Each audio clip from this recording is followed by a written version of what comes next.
Mortgage rates just hit their lowest point of 2025. Yep. After months of hovering in the high sixes, we finally saw them dip to around 6.5%. And that little shift is stirring up a lot of noise in the housing market. But here's the thing. While that sounds like good news on the surface, it comes with layers, just like everything else in life. Because while affordability is inching up, half the country is seeing price declines. So is this a window of opportunity or a signal of something bigger? Well, hang tight, because we're about to unpack all of it. This is one of those moments where the headlines doesn't tell the full story. And that's why it's more important than ever to understand what's actually going on under the surface, because whether you're buying, selling, or just watching from the sidelines, the moves being made right now are going to shape the rest of the year. Now, let's zoom in on mortgage rates. They've slid from over 7% back in January to about 6.5% now. That half-point drop could mean a few $100s a month for the average buyer. So yeah, while 6.5% may not feel like a party compared to where we were at, it's a decent shift. But here's the question. Is this just a blip or the start of a trend? I'm going to break that all down. The reason rates dropped recently has everything to do with the labor market. Job growth came in weaker than expected, and even more telling, revisions for May and June were quietly slashed, one from 144,000 jobs to just 19,000.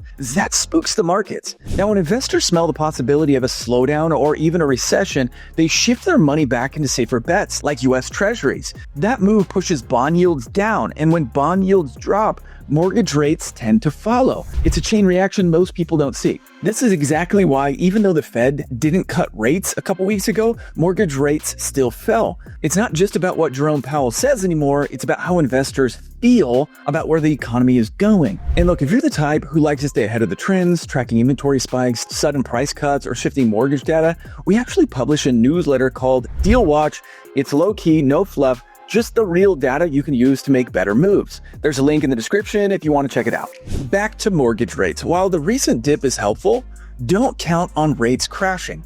Most analysts still expect them to float in the mid to high sixes through the rest of the year, maybe even brushing 7% again. And remember, the Fed doesn't directly control mortgage rates, so even if Powell announces a cut this fall, there's no guarantee that rates will follow. If you're in the market right now, this might be one of those moments where it makes sense to lock something in. Don't bank on a future rate drop to bail out a deal that barely works right now.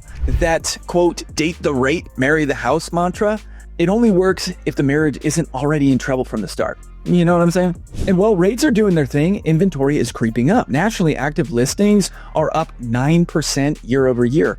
And while that's not panic-inducing, it's definitely a shift. Here's the twist. Demand is up too. Not a ton, but mortgage applications have increased slightly year over year. So yeah, more people are listing their homes, but more people are also still trying to buy. That's part of why prices aren't falling off the cliff. In most markets, appreciation has slowed or stalled. Some markets are correcting, like I've been talking about over my last few videos, but this isn't a 2008 style meltdown. Want to know what separates a correction from a crash? It's new listings.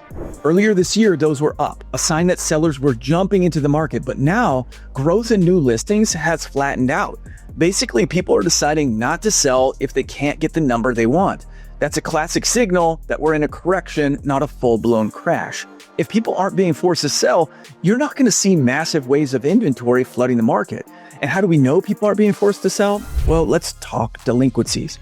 Right now, foreclosure and delinquency data is back to pre-pandemic norms. The average credit score on new mortgages is still above 750. Subprime loans, almost non-existent. The borrowers out there today are strong, and while pandemic-era foreclosure protections have expired, we're not seeing an uptick in serious defaults. That's big. Yes, credit card debt and auto loan delinquencies are rising, and those could eventually ripple into broader economic stress.